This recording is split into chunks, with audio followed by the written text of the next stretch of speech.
اللہ تعالیٰ کا ذکر اثر ضرور کرتا ہے،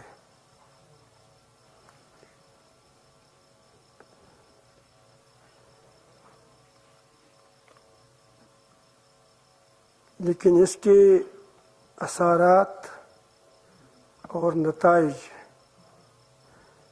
اس وقت مرتب ہوتے ہیں کہ جب دو چیزوں کا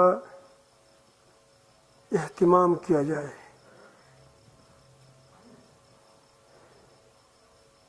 ایک کثرت ذکر،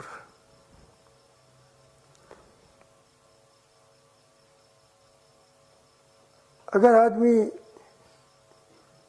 تھوڑا ذکر کرے ثواب اس کو ملے گا، لیکن جو اطمینان قلب ہے، سکون ہے، جو اس کے نتائج ہے وہ مرتب نہیں ہوں گے۔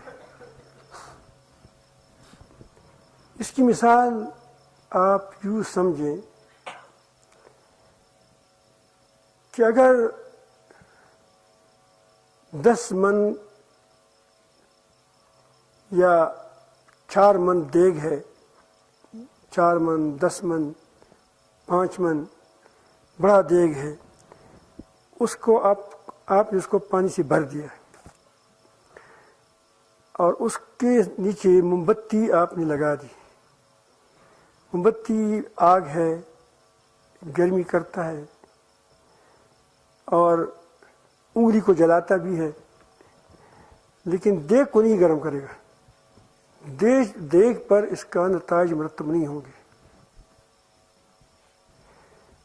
اس دیگ کے ابلنے کے لیے ایک خاص مقدار میں آگ ہونا ضروری ہے، اور اس دیگ کو بھی ایک خاص فاصلے پر رکھنا ضروری ہے۔ اگر یہ دیگ کو مینارے پر ٹھانک دیا جائے اور اسی مقدار کے آگ کو نیچے زمین پر جلایا جائے پھر بھی گرم نہیں ہوگا، کیونکہ ادھر ادھر جائے گا۔ تو خاص مقدار میں تسلسل کے ساتھ ہو تب فائدہ ہوگا اس کا۔ دوسری چیز گناہوں سے توبہ۔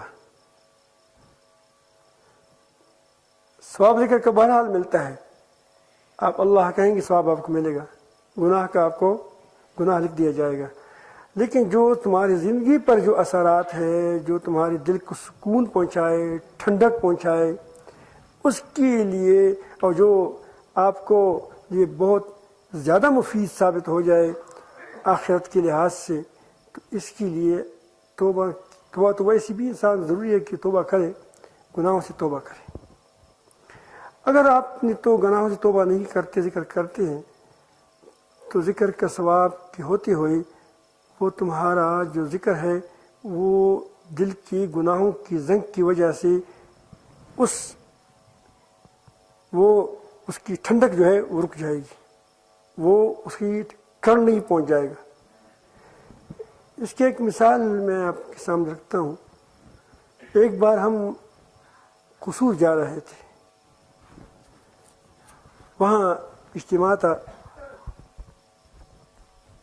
میرے ساتھ ایک پشاور کا ساتھی تھا اور ایک ہمارے مولانا قاری حافظ الحق صاحب تھے، ہمارے رشتہ دار ہیں، اور ایک میرا بھتیجا تھا۔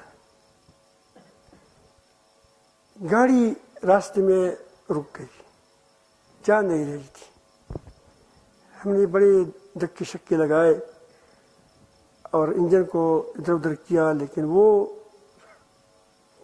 گاڑی چل نہیں رہی تھی، وہ سٹارٹ نہیں ہو رہا تھا، وہ چالو نہیں ہو رہا تھا۔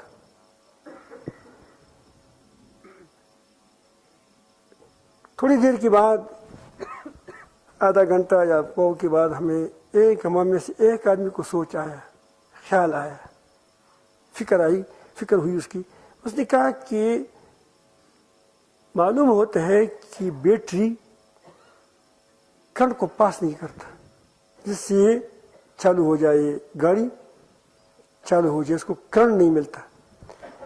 پھر کیا ہے، دیکھتے ہیں اس میں کیا ہے ترتیب ہے۔ وہ سوچتا ہے کیا نہیں ہو رہا، جو کہ اس کو کیا کہتے ہیں، ٹرمینل کیا ہے وہ بھی مضبوط تھا، لیکن جب ہم نے اس کو کھولا تو ٹرمینل کی جو وہ نہیں، وہ جو بیٹری کا جو ٹرمینل ہوتا ہے وہ جو نہیں اوپر جو اوپر وہ تھا جس پر وہ لگتا ہے، وہ اس میں زنگ لگا ہوا تھا. تو بیٹری اس زنگ کی وجہ سے اس کو وہ چارج بھی ٹھیک نہیں ہو رہی تھی اور وہ کرنٹ بھی پاس نہیں کر رہا تھا. یہی تمہارا دل ہے.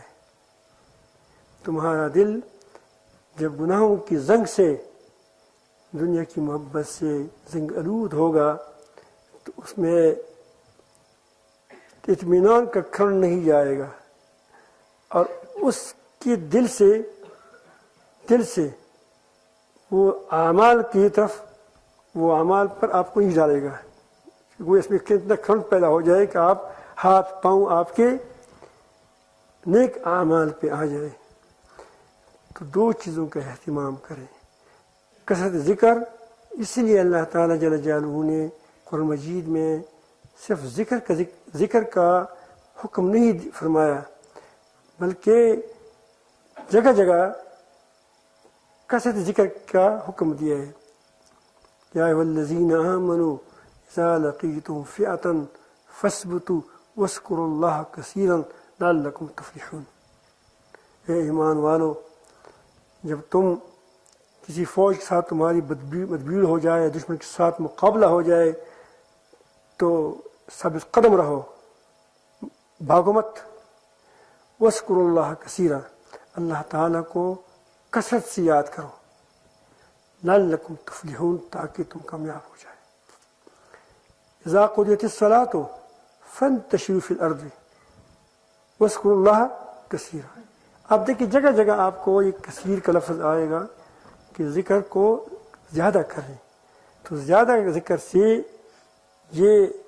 اس سے یہ اطمینان قلب حاصل ہوتا ہے، ثبات پیدا ہوتا ہے، ثابت قدمی پیدا ہوتی ہے، استقامت پیدا ہوتی ہے، اور آدمی کو جمنا نصیب ہو جاتا ہے.